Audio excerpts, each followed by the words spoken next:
नमस्कार, good evening. कसे आहात सर्व? ठीक ना? काळजी घ्या.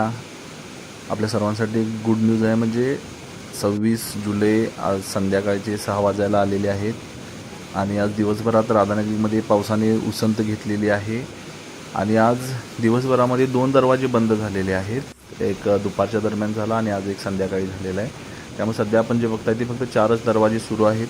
पावसाचा जोर ओसरलेला आहे, पण रात्रीच्या वेळी जर पावसाचा जोर परत वाढला तर पुन्हा दरवाजे उघडू शकतात, किंवा पावसाचा जोर पुन्हा आहे तसाच ओसरत राहिला तर अजून दरवाजे बंद होऊ शकतात. त्यामुळं घाबरण्याचं कारण नाही आहे. फक्त लक्ष द्या अपडेट्सवर आणि स्वतःची काळजी घ्या आणि सुरक्षित स्थळी आपण स्वतःला आधी स्थलांतरित करून घ्या. आणि प्रशासनांच्या सूचनांचं सर्वात महत्त्वाचे म्हणजे पालन करा. आपल्याला काहीही माहिती हवी असल्यास आमच्याशी तुम्ही संपर्क साधू शकता. धन्यवाद. काळजी घ्या.